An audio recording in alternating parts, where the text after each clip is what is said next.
Welcome to the Team Engagement Podcast, where leaders of teams share their insights. We discuss 5 questions in about 10 minutes. And this is a little bit of a different kind of episode today because it is just me. So what this is a season recap. We're wrapping up season 2. And so I wanted to share a little bit about some things that we've learned throughout the season. But first of all, I wanted to do a quick little kind of a fun recap. We did 45 episodes in season 2, and we had CEOs from all kinds of different industries like IT, nonprofits, professional services, all kinds of people. We had coaches, thought leaders, authors, all over the United States. We had folks from Canada. We even had someone from Australia and from Malaysia. And so I am very grateful to all of these wonderful people who are willing to come on, be guests, and share their expertise, share a little bit of their time. So I'm very grateful to all of the guests who came and joined with me today and throughout the season. And so I wanted to just take a few minutes as we kind of recap the season and share a little bit of some of my perspectives on the 5 questions that I usually ask all the guests. So this is my opportunity to share just a little bit of what we've learned and some of the things that I would share as a leadership development consultant as well. Now, the first question for season 2 that we always asked was to share an example of collaboration within a team. We certainly had a number of great examples of how people were working together, oftentimes in a kind of a stressful situation, and had to come up with some quick ideas on how to solve a problem, and some great examples that these leaders and guests shared about how to collaborate within a team. So a couple of things that I'll share in addition to what they've already shared. Something that's extremely important in a collaborative environment is to have what we might call psychological safety, which is simply the ability for someone to feel comfortable sharing their ideas without ridicule, without retribution, without negative feedback or kickback. It always needs to be productive, and it needs to be constructive and helpful. And that's how you collaborate together, is to work together. That's part of the reason why sharing ideas openly is so important, but you need to have that psychological safety, or quite frankly, it just doesn't work very well. One of the things that leaders need to learn how to do is to encourage those who usually might be a little bit quieter, those who may not feel comfortable sharing as much. How can you help them feel involved? A lot of times they have some great ideas to share, but are just a little bit shy and maybe don't feel quite as comfortable sharing different ideas on that they may have on the different situations that you run into. So leaders need to learn how to do that. They need to learn how to draw out all of those ideas from each person on the team and to help them feel comfortable. So the second question had to do with measuring engagement. Now, this was an interesting question. We got a lot of different kinds of responses. The question basically was, how do you measure engagement within a team? And that can be a challenge because, first of all, a lot of the folks that we had on as guests weren't quite sure. Some had pretty much of an idea that they felt like it was easy to measure engagement. Others felt like it was a little more challenging. And so a lot of different feedback on how to measure engagement. Well, certainly with the idea of measuring anything, how do you do that? Well, you usually have to have a starting point, and you need to have kind of an idea of where you want to go. And so what we're going to do is very quickly give some ideas on how you can measure engagement. So first of all, you have to identify what engagement really looks like and how you want to define it, what your measuring stick is going to be. Something that I encourage leaders to do is to identify some key questions that you can ask on a regular and consistent basis. So you're starting where you're at now, you kind of have to identify where you want to go and what's your objective. How do you want to improve engagement? What kinds of indicators are there that will help you increase the engagement? And then you find some questions that will help you to measure that along the way. So you decide, how do we want to get there? What are some things that we want to put into action? And then on a regular basis, ask those people on the team and the team leader, of course, to all be engaged in the process of engagement, and to really focus on that and to come up with some ideas on what they can do to measure it.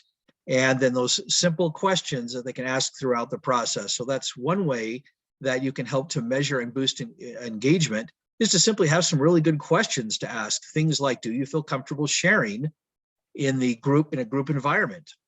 Or do you feel that you are excited about coming to work every day?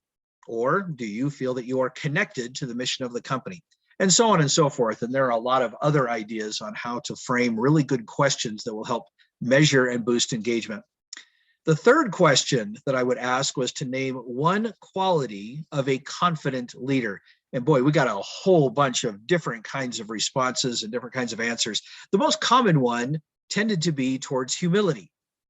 And that's a great response, because certainly leaders need to learn to be humble enough to accept that they don't know all the answers. And sometimes that can be a little bit of a challenge, because leaders are often looked to as a person who should know all the answers. But leaders should not put that kind of pressure on themselves, but rather just come up with some ideas on how you can exude confidence, but not arrogance, and be willing to share ideas, but also to listen to ideas. And that's a sign of a really confident leader. I have identified 6 areas, in addition to humility, that can really help boost the confidence of a leader, because they know how to handle things, know how to lead a team. So these are some qualities or attributes of a leader that I recommend. These are 6 different ones. First of all, positivity. And that means that they are excited and motivated and have a very positive outlook on whatever the situation may be, as well as kind of the future of the situation or the company or so on and so forth. The second one is to have creativity, to be able to come up with creative solutions, to be able to come up with new ways of doing things and how to lead the team. The third one, empathy, showing that concern for each individual and their situation on your team. The fourth one, generosity, being willing to share ideas, be willing to share of your time. A lot of times we look at generosity as something that is more monetarily related, and that certainly applies. But there are other ways to be generous with your team, to be willing to help them and to coach them and to share things that you have, knowledge, whatever it may be, your time, and so on and so forth. The fifth one is a confident leader is curious. They ask a lot of questions. They want to understand better. They want to understand their people. They want to understand processes in their department or their company. The sixth one, the final one, is to be resilient. A confident leader is resilient. A confident leader knows that they can bounce back, and they know how to bounce back even in difficult times. And we've certainly had a lot of need for that in the last year or two, as we've dealt with this worldwide pandemic, where businesses have had to do a lot of different things in a lot of different ways. The fourth question that I would ask the guest was to describe somebody, or if you'd like to identify or recognize someone that's had an impact or an influence in your life. And again, I was very touched by the number of people who shared family members as examples of people that have had an influence, whether it was parents, whether it was aunts, uncles, siblings, spouses. And that's always a powerful experience to hear someone talk about why that was important to them to have that individual in their life and in their family, and how they influenced them. We also had people that responded with mentors and with bosses and other leaders, and that was important. I was also impressed with the number of people who said that their own team was an influence on them. I had one guest that identified her own assistant as someone that had a powerful influence in her life for a variety of different reasons. So the takeaway from that is that leaders always need to be networking and looking at the relationships around them. That could be relationships with the people that you report to, but that could also be the people that you have reporting to you, that you have stewardship for. It can also be peer-to-peer. It can be networking and so on and so forth. But never underestimate someone else's ability to contribute to you and your life. Don't assume that because you are the supervisor or the manager that the people that you lead don't have something to offer to you. There's always an opportunity to learn from someone and to help them or allow them to contribute to your life. I'll take just a quick moment to recognize my wonderful wife, Kristen. She has always been a tremendous support to me, always willing to help, always willing to be supportive, even when times are a little bit of a challenge. But she has been fantastic. So I'll recognize her as someone that has had a great influence in my life. I'd also like to very quickly recognize a boss that I had clear back when I had a summer job, when I was right before my senior year of high school. And I went to work at a resort, and it was a resort hotel. And I worked in the dining room, and I had a gentleman by the name of Dan. He was my boss, my supervisor. And I remember one simple thing that was a really powerful experience that I still remember, obviously, to this day. And he asked me, it was a large mirror. We were going to use it as kind of a place setting for a buffet. And he asked me to just clean the mirror. So I did what I thought was a pretty good job. And he came and he looked at it and he said, well, Shawn, this looks pretty good. You've done a good job. But if you look at it from a little bit different angle, can you see all these smudges, all these fingerprints and handprints that are on this? If you clean that just a little bit more thoroughly, that'll get really shiny when you do it that way. But what was interesting is he took a moment, and of course you can see the analogy, he took a moment to just help me see something from a different perspective, look at it a little bit differently and see that there was still more work to be done. So I really appreciated that lesson, and not just the lesson that he taught, but how he taught it. He was very kind, very patient, obviously a high school student. And at that point, he was just willing to say, Shawn, try it a little bit differently and let's do it this way. So of course I went back and did a little bit more of a thorough job, and he was, I assume at least, happy with the work that of that very simple task. So the last question that I always ask the guest, and I'm always really excited, this is one of my favorite questions that I will hold on to, I think probably every single season, and that is to tell a little bit about the first job that the guest had and received all kinds of different jobs. Very interesting, fascinating what some of the guests were doing for their very first job. And I found that for a lot of folks, for all of us, I think, as you start those early jobs, you learn what you like, you learn what you don't like. For a lot of people, they learn the value of hard work. For some, they learned that they did not want to work for someone else. They wanted to be the one calling the shots, and that's what led to an entrepreneurial career.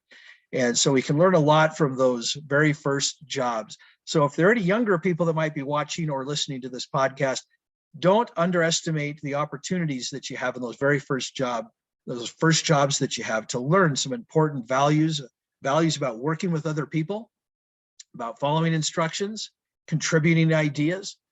You also, a lot of guests, a lot of people reflecting back on those first few jobs that we all have, we sometimes reflect on the good bosses that we had and maybe those not so good bosses that we have, and what made them good and what made them maybe not so good. And so that when we have that opportunity in the future to be in that leadership role, we know what we want to emulate and those attributes that maybe we don't want to emulate quite as much.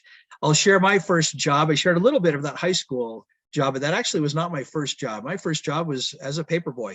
I had an afternoon paper route, which is a little bit unusual, especially by today's standards, but back in the 80s, this particular town, the small town in Oregon, we had an afternoon newspaper. So after school, I would have the papers in bulk delivered to me. It was my job to then go deliver them to each of the houses.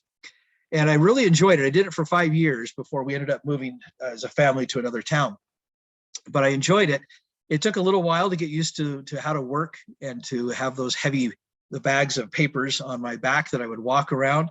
But I learned how to interact with customers. I learned how to treat them in a professional way and to take good care of them. And I learned how to be diligent because, believe me, there were plenty of days where the weather was not a nice, pleasant, sunny 80 degrees out or 70 degrees. There were times when it was cold, it was rainy, it was snowing, it was hot. But I learned to just keep going out and working hard. And I learned the value of working hard, even in adverse conditions. Well, that's a quick wrap up, not just of the season that we've just completed, season 2, but also some things that I learned, as well as some things that I would like to share regarding those same questions that I ask all those guests. So now, just to wrap up, let's look ahead to season 3. We're going to take a little bit of a break for a few weeks, but I'm very excited. We're going to be introducing some new questions. We'll still have 5 questions, but those first 3 questions will be different.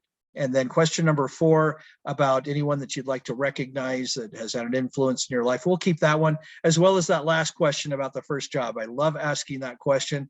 So I feel like it's important to keep asking that question. And so we'll have those 5 questions. The first 3 will be a little bit different, and the last 2 will be new. We will also have a number of guests. I actually already have several guests that are booked, and we'll be recording those and then releasing those beginning January 13th in the new year. And that is a Thursday. So we'll start releasing the new episodes every Thursday. And I will probably also be inviting back some previous guests. That's something that I've not done to this point, but I would like to invite back some previous guests that we've had and have them respond to these new questions. Well, folks, that is it for this particular episode of the Team Engagement Podcast. I'd like to take a quick moment, thank each of you for either watching or listening. And I very much appreciate the ongoing support. I hope that these episodes, these interviews are valuable to you. I want to wish everyone a Merry Christmas, a Happy New Year. And I look forward to the next season, season number 3, as we continue our discussion and interviews with leaders of teams and the insights and the different areas of expertise that they can offer to help all of us become better leaders. This is Shawn Richards with the Team Engagement Podcast, where leaders of teams share their insights. For more ideas, you can go to teamengagementpodcast.com. Again, teamengagementpodcast.com. And I welcome, if you have some other ideas or if you would like some assistance with anything, please feel free to reach out to me. Once again, folks, have a great new year. Stay safe. Appreciate you very much. Have a great day.